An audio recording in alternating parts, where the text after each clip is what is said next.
My bedroom door always stayed closed, but it was never locked.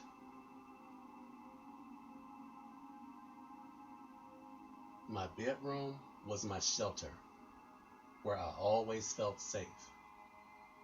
However, when I would hear and feel your footsteps in the house, I did feel like that you were the cat and I was the mouse.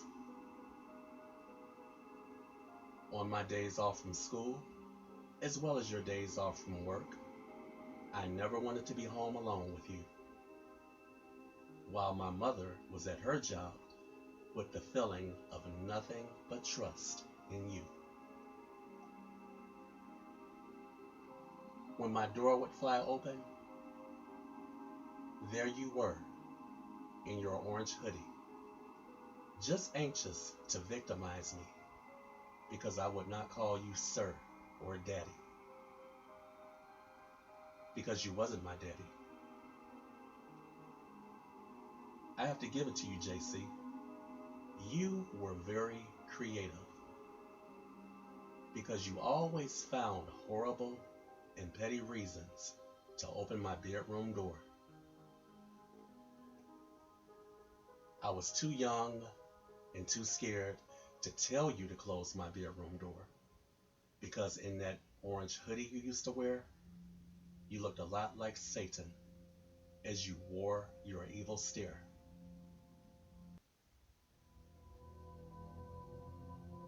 You were a personal reign of terror in my childhood, which was scarred,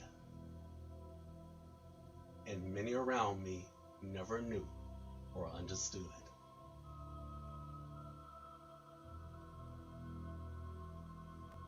On this present day, I look back at those years, not to foster or dwell, but let's just face it, during those 6 years that you resided with my mother and me, you made my life a living hell. I remember a time when you appeared genuine, but deep down inside, I knew you were the devil within.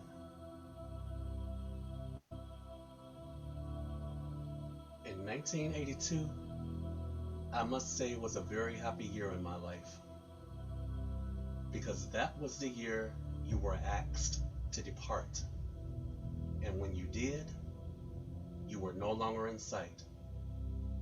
It was like the wind blew you away with all of its might. It took me a while to forgive you, because spiritually, I knew I had to. I was no longer scared anymore, because finally I was able to open my bedroom door and keep it open. I began to feel like that our house was so much more calmer than the days that I also remember when you wasn't so nice to my mother. I also have memories flowing around in my head when I stored butcher knives under my bed that I reserved just for you. It was really a shame and sad that the 9-year-old I was had homicidal thoughts. I knew then it wasn't normal. But one night after I showed my mother that dangerous weapon that specifically had your name on it, she approached you with it. I actually thought she was going to do what I wanted to do. And amazingly, I was terrified for you. I guess that made me a good person after all, because I did not feel like a good person with the thoughts I had for you, JC. I learned later in my life not to fault my mother, because she wanted a husband and a male and father figure for me. But it just did not turn out that way for both of us. Later, my mom fell in love with a guy who was just too good to be true.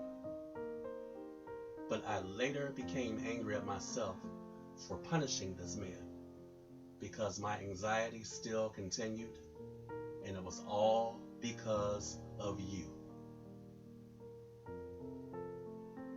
I still have a scar in my heart, even right to this day.